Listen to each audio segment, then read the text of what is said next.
યાત્રાધામ શામળાજીમાં ગુરુ પૂર્ણિમાના દિવસે ભક્તોનું ઘોડાપુર ઉમટી પડ્યું છે। ખાસ કરીને ભગવાનને ગુરુ માનતા જે ભક્તો છે, જે શિષ્ય છે, તેઓ અહીં મોટી સંખ્યામાં પહોંચ્યા છે। ખાસ કરીને ભગવાન શામળિયાની એક ઝલક માટે તેઓ આતુર બન્યા છે અને વહેલી સવારથી હજારોની સંખ્યામાં ભક્તો અહીં આવી રહ્યા છે। પોતાના ઈષ્ટદેવ, પોતાના પ્રભુ શામળિયાના દર્શન કરવા માટે ભક્તો અહીં આવે છે। એમને પૂછીશું કેવો ભાવ છે।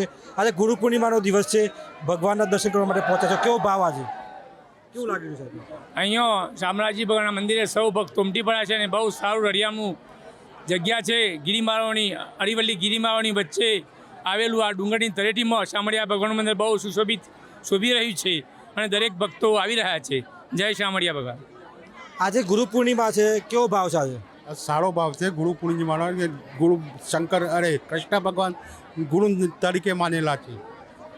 આપ સાંભળો છો કે ભક્તો કહી રહ્યા છે કે ભગવાન શામળિયાને અમે ગુરુ માનીએ છીએ અને અહીં દર્શન કરી રહ્યા છે। અને ગુરુ પૂર્ણિમાનો જે અવસર છે, એક અનેરો અવસર છે ગુરુ શિષ્ય વચ્ચેનો, એક ભક્તિભાવ ભર્યો આસ્થા શક્તિ સાથેનો આ અવસરે ભગવાનના અહીં શરણે પડવા માટે, ભગવાનના ચરણોમાં પડવા માટે ભક્તો અહીં મોટી સંખ્યામાં ઉમટી પડ્યા છે।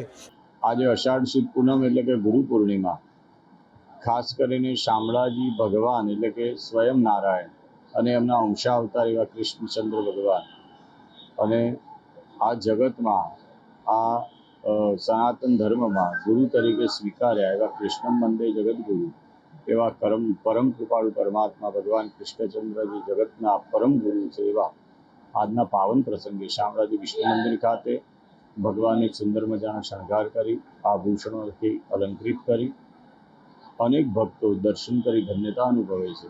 ભગવાનને ગુરુ તરીકેના દર્શન કરી ઘણા ભક્તો ધન્ય બન્યા છે। આજ રોજ શામળાજી મંદિર સવારે 6 વાગે ખુલી અત્યાર સુધીમાં શણગાર આરતી પર્યંતની સેવા થઈ છે। ત્યાર પછી રાજભોગ આરતી, ઉત્થાપન, સંધ્યા અને શયન ક્રમ પ્રમાણે ભગવાનના દિવસની દિનચર્યા રહેશે। સાથે આજે ઘણા ભક્તોએ દર્શન કરી ધન્યતાનો અનુભવ કર્યો છે। એવા પાવન પ્રસંગે ગુરુ પૂર્ણિમાના દિવસે ભગવાન શામળાજી બધાને ગુરુ તરીકે દર્શન આપી અને ભક્તોને કૃતજ્ઞ કરી રહ્યા છે।